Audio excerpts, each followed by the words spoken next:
So huge, like the structure is basically that white plays pawn d4, c4, e4, and we give white total control of the center in the king's Indian defense. So we are inviting c4, we are also inviting e4. And this is where we are comfortable as black. What black has done a very quick castle. And rather than that, after e4, whenever e4 is played, you have to be very careful that the threat is e5. So you have to play a move like d6 to stop that. And now e5 cannot be played. Just to mention, after e5, what happens is that now we can just take. And pawn cannot take, because after queen takes, knight takes, we will get the pawn back. So knight to g4, eventually you are hitting the pawn multiple times and they cannot save it because we'll be again attacking it. So we are attacking it twice, they are defending only twice, and eventually we are going to get the pawn. And even now the queens are exchanged off, so black is completely fine in this position. People don't play like this as white. They never try to play e5. And bishop e2 is the main line, just to preparing the castling for white. e5. So what is happening right now is that we are trying to focus on our king side development of pieces. The moment you see e4 coming on the screen, it means the threat will be on e5. So you have to stop that. You don't want the knight to be kicked. So you have to play d6. Now the whole idea is that after bishop e2, you have to break the center, right? Because right now, in the center, only white is the one having pawns. We don't have a single piece in the center. So once you have developed, so there are two ways to play chess. One is the standard old traditional way in which you keep a pawn in the center, you try to bring out pieces that attack the center, and then you castle, right? Put the rooks on open file. Those are the traditional ways. But King's Indian is not one of the traditional ways. King's Indian defense is basically, it's like you allow your opponent to control center. You don't bother too much about the center in the beginning. But as soon as you see that opponent is gaining too much control of center, you then try to hit. By e5, sometimes e5 is basically the main idea, but people have also tried playing c5. Anyways, e5 and knight c6. Remember, we never want to capture.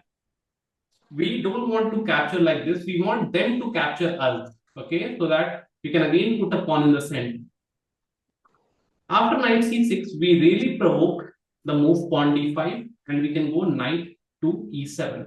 Now it's important to point out that usually knight has two options to go, knight d7 and knight to c6.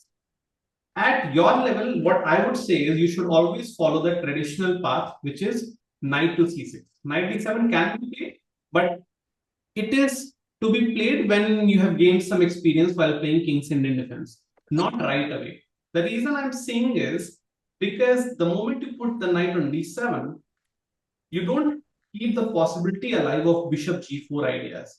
So the knight is the one blocking. But the good point of knight to d7 is you have c5 breaks as well. You can also put one more pawn on c5, again attacking d4, you know. But we will see those lines later on. At the start, you know, for the couple of games, we'll be only seeing knight c6. He takes, and now you are having option to take the pawn, either by the pawn or by the knight. Pawn is generally considered as the better move. And after this position, so remember, if the knight was on d7, we would not get the chance to play a move like bishop g4. Because the knight is on c6, it controls these squares nicely, and black has absolutely no problem in development. c3, bishop e7. And now after e4, you have to remember. Now, what hint can you get from the previous game? After e4, what is the move you have to play? So we have to play the move pawn d6. Very good. So remember, the moment you see e4 on the board, you should not allow e5 to happen. You have to just stop that. So right now, you cannot just castle, because if you castle, e5 is going to come on you. So d6 is very, very important. Now knight f3, and now you can castle. Am I making sense to all of you? Gauri, Anvay, Yes, sir. everyone getting clear? Yes, sir. Okay. Bishop e2 again, the main move. e5. Now e5 is very important. It goes without saying. After pawn takes, We take. queen takes, rook takes. Are we losing a pawn or what, guys? So let me just show you. In the way he castled, but let me just show you a variation. Pawn takes, queen takes, rook takes. My goodness, are we losing a pawn? Is it a bad move that we gave pawn e5? So that move might be a blunder or a mistake. That's the power of King's Indian. That in King's Indian, this bishop is super powerful. So you are having a move like knight takes. Oh no, the knight is gone. And now if he takes, we take. And the pawns are equal, everything is equal, and the game is completely fine. Make sense? Yes, sir. How do you get the pawn back? There's a way to get the pawn back that after e5, if captures happen, just to show you, you capture, don't worry about that too much. Captures, and if captures, you have one move, knight takes. And now suppose he says, you know what? You take me, I take you. So we cannot take his knight because he will take our big piece, the rook. Yes. So you cannot take like this, but remember you can take obviously like this because it's check. And now he takes, and now you take knight. Make sense? So now, no, this is not a winning position. All right. So what has happened here is how many pieces we are having? 1, 2, 3. And how many they are having? 2 minor pieces. So can we can also take the pawn. Yes, c3 is also hanging. But just to illustrate, knight f7 will be a blunder. Or anywhere, knight goes anywhere will not be the best approach. Anywhere doesn't matter. Because we are having the option of take, check. Oops. And then you can take. Am I clear here to all of you? Yeah. Okay. All right. So white obviously castles. We go knight c6. Now guys, as I told, that you should, at the beginning of your King's Indian, you should focus more and more on knight to c6 variation, not on knight d7. Now this is the main move in King's Indian. They try to kick you, and now you are having options of going knight here, knight there, and pawn f5. I'll come to this idea. Let's see what happened. Knight e7. Now try to understand. This is the basic setup of King's Indian. When you will start playing King's Indian, most of the times you will be playing this exact same position as black. Most of the times. And now you have to understand that black, more and more pieces are trying to come towards the king side. Always divide the board into 3 parts, as I say. And white pieces are coming on queen side. Because white has started the pawn push on the queen side. So white will generally go here, and white will take and try to open up the c file for the rook and try to come and attack us on the c file. At the same time, we have to focus on achieving pawn f5, f4, g5, g4. And that's how King's Indian becomes so aggressive. That you try to push your king side pawns. Usually, generally, it's said that in other openings, you should not push your own king side pawns, right? Your king becomes weak, correct? Yes, sir. It is said. But in King's Indian, that is the main move. That is the main idea that you have to learn. That how do you push your king side pawns and attack on the opponent's king? Yeah, knight h5 and knight to e8 are 2 main moves. Also, knight to d7 is a move. Every move, the main idea is to achieve f5. But usually, knight h5 and knight e8 are 2 good moves. Knight h5 and f5. Are we clear here? What is the main idea in King's Indian? We are trying to push towards f4, g5, g4. He goes there because he's trying to take, pawn take, and queen takes. We come back. Now it's important to understand, if he takes, we will take by the pawn. And again we'll push. he pushed c5, as I said, because their idea is to bring the bishop out on e3, play rook to c1, or bishop can also go to b2, doesn't matter, or bishop can also go to a3. The main idea is to play rook c1, knight b5, and rook to c7. That's what they try to do, always on knight c7. They try to enter in our c7 square. So the c7 square for black is the most critical square in King's Indian. Many times, black loses the battle of c7 and then black loses the game. And for black, the main battle that black wants to win is on the g file. It means black wants to go g5, sorry, f4, g4, f3, like that, h5, h4, bring the queen in on g5 and try to checkmate. f4 was played. So remember, no takes. The moment you start capturing, you open up the files. And are we trying to create attack on this side, on the red side? No. Correct? So we don't want to take on this, on the c file or on the b file. We don't want to do all those things. Like we don't want to play a5 or something. Am I clear to all of you? Yes, sir. Any doubts till now? Anyone? No, sir. Okay, so we are not trying to play a5. We are not trying to play a4. We are just trying to go f4, g5, g4. f5, sorry, f5 to f4, g5. Okay. Bishop a3, because now, as I said before, that they want to attack on these particular squares. They want to put rook c1. They want to enter on c7 somehow. Bishop to h3, rook to e1, and rook f7. Now, rook f7, remember I said before that usually what happens after pawn trade happens, they want to attack on c7, right? The rook f7 move does two purposes. Purpose number one is it tries to control c7 square.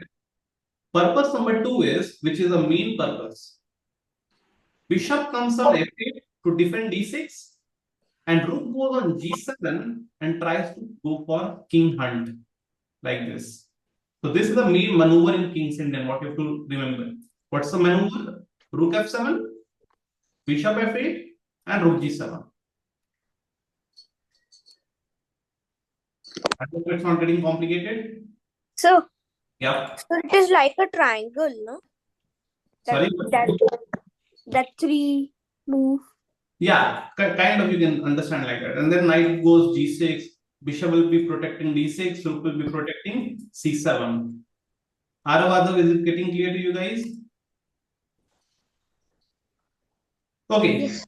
So he goes for b5, knight to c8, bishop to b2, rook to e7, and c6. So he is trying to expand a lot on the queen side. b6 was played, which is again one of the defensive ideas to just close down the queen side. I guess black went a bit, like white went a bit wrong here. White should be hoping for not closing down the queen side. White should be hoping for opening up the queen side because he wants to enter from the queen side. Because you should only try to close down the side in which the king is. Only then you can try to attack it. He is trying to close down the queen side. But now how will he attack? See? How will he enter with the c5? The pawns can't be moved. Exactly. So now he has restricted his own mobility. So I think this is a mistake. a4, now e4 does nothing.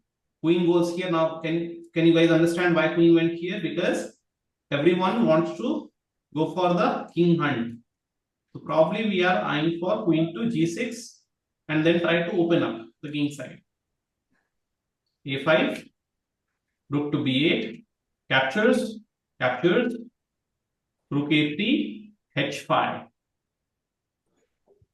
queen d3, queen g6, bringing every single piece on the king side. Yes, Niman? Sir, I have a doubt. So when the queen is on d1 and when the pawn moves to h5, why did they not capture, right? No, why did the queen move? Like, because he wants to give the rook a battery. He wants to attack us like this. He wants to enter like this. So remember what I said at the beginning. White will always try to infiltrate from the queen side, and by the time we have to be fast enough to open up his king. That is the main idea in King's Hand.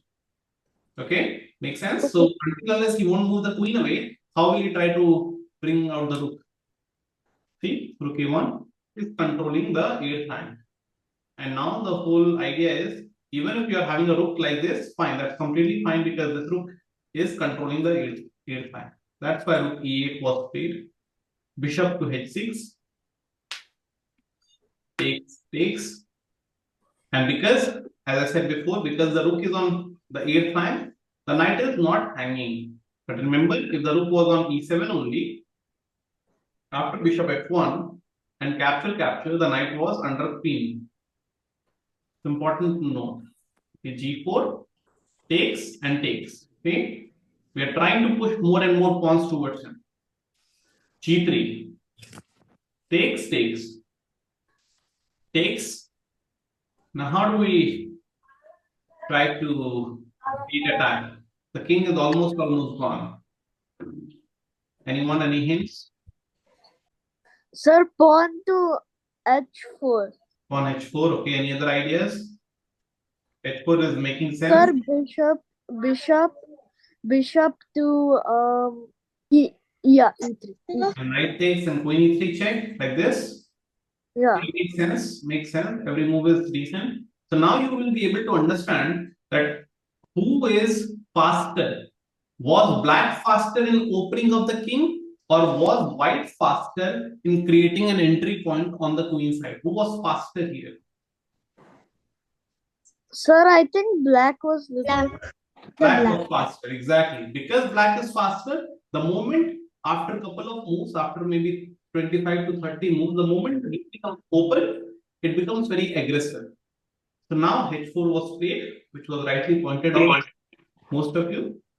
And after after e5, then again bishop e3 idea, which was calculated. It's a check. Knight forced to take. Queen is forced to capture. And after this, any having sessions? Sir, the game is going to go very easy. Like there's zillions of ways.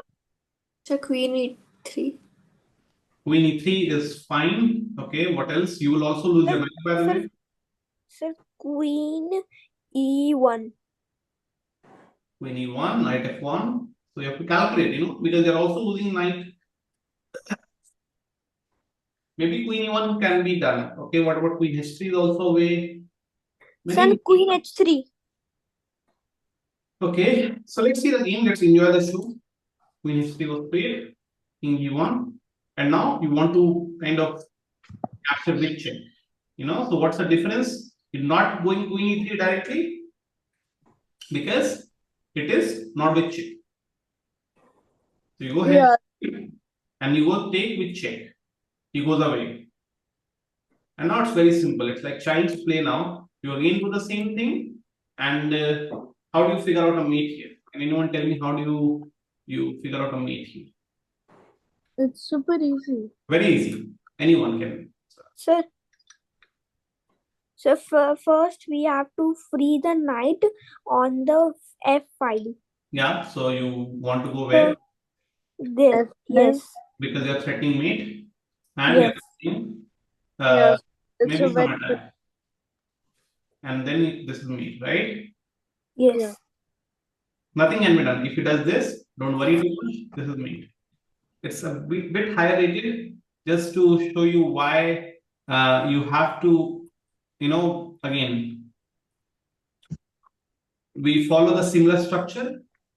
Now I'm saying King's Indian can be obtained in lot of different ways. Okay, it's not only that you have to play d4 to achieve King's Indian. Yes. So which is the most aggressive King's Indian defense?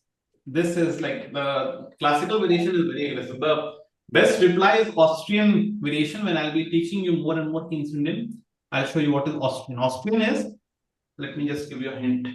Austrian means when all these four pawns come and sit in the center.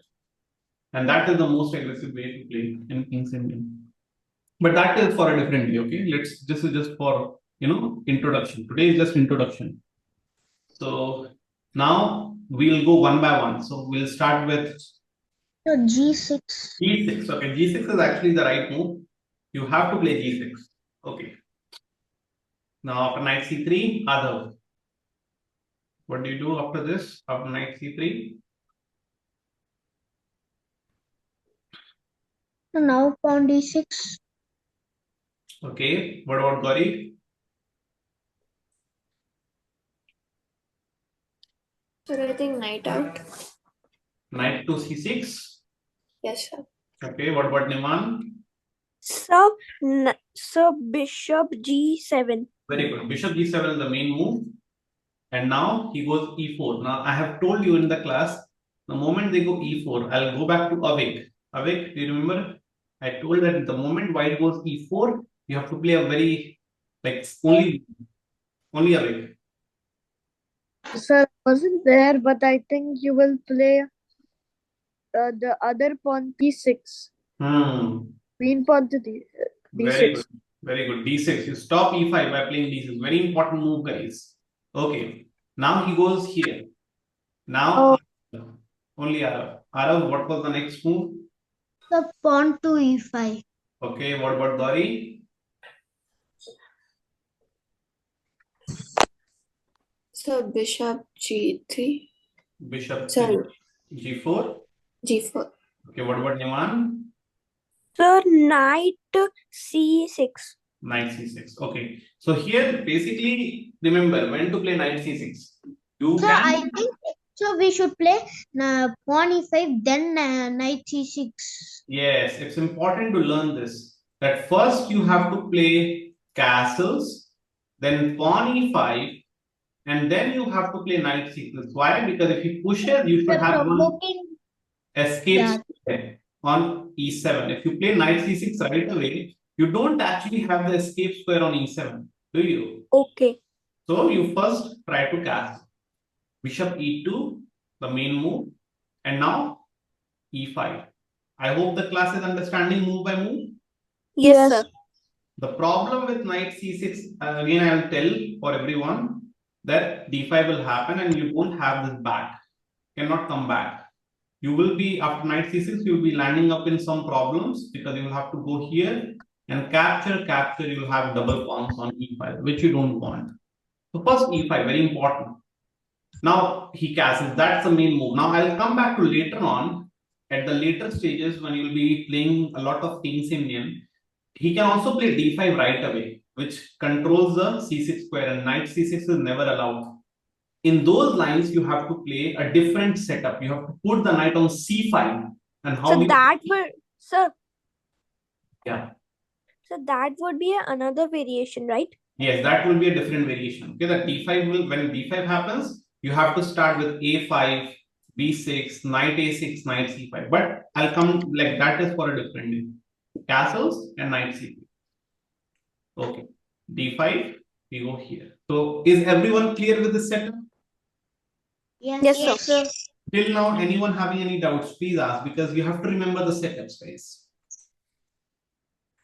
So, any doubts? So can the bishop go to G4, that is in the C8?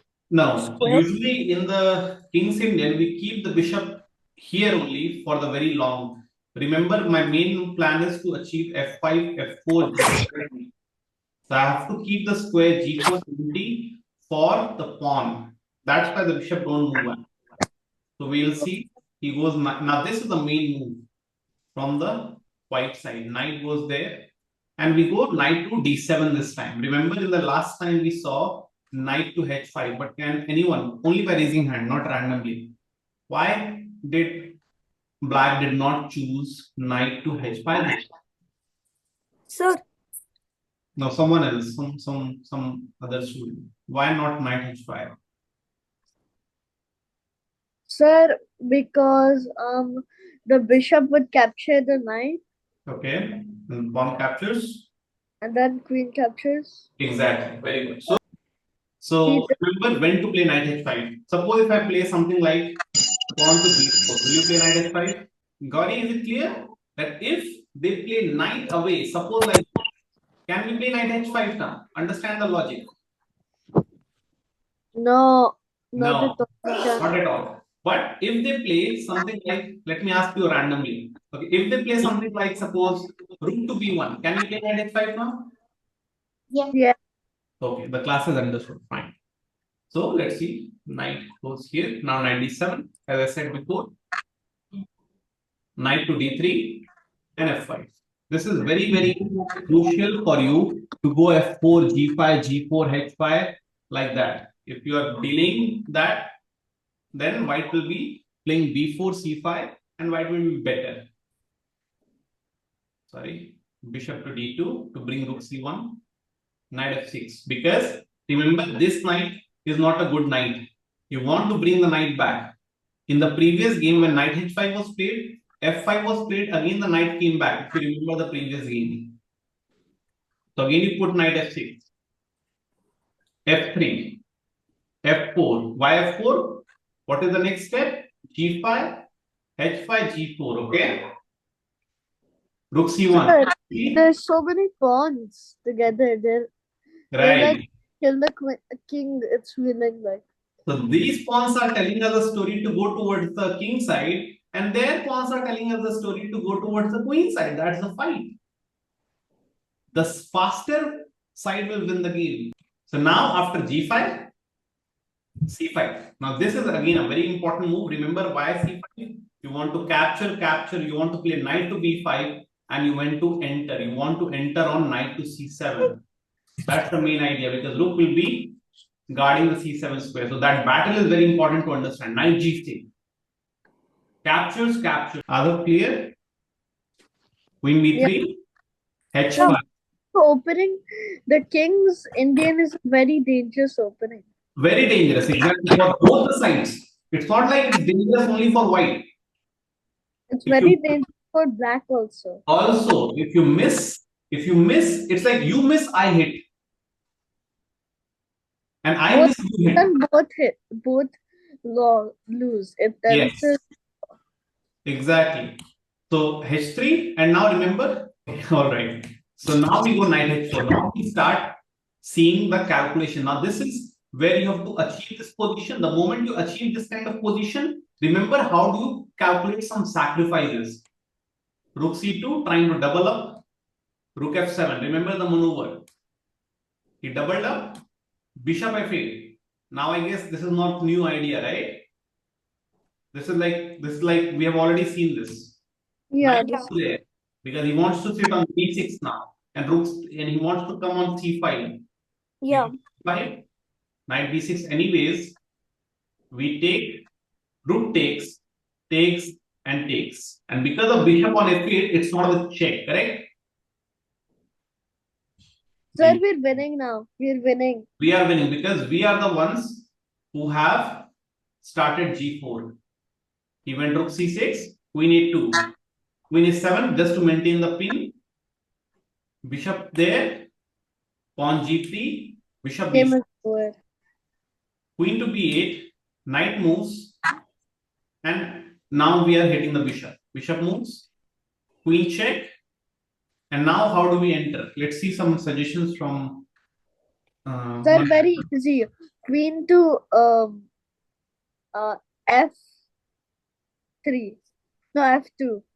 Then what if knight takes? No. Actually, no. I was saying take time. The moment you reach, the position that you want to have in the game, you have to be strong in calculations. Now, because of these two pawns, the whole plan is we are having this with check. If there is no pawn over g2, I can play pawn g2 with check, and the promotion square is covered by my queen. So it's basically a checkmate. But how will this pawn go away if this pawn is not there?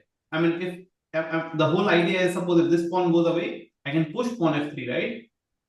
Bishop takes, it takes, and then I can probably think of pushing. So first of all, the sacrifice was of the knight. It was taken peacefully and then pawn f3. I hope now the idea is clear. And let's see the game. After this, queen went to d1. He saved the knight. Rook went away. Rook goes here. I'll be a bit fast now. Not on time. And there were a couple of maneuvers, and this was achieved. Over here. And now at this particular point, it was like queen endgame, in which And then pawn endgame. yeah. So this is kind of slightly winning position for black.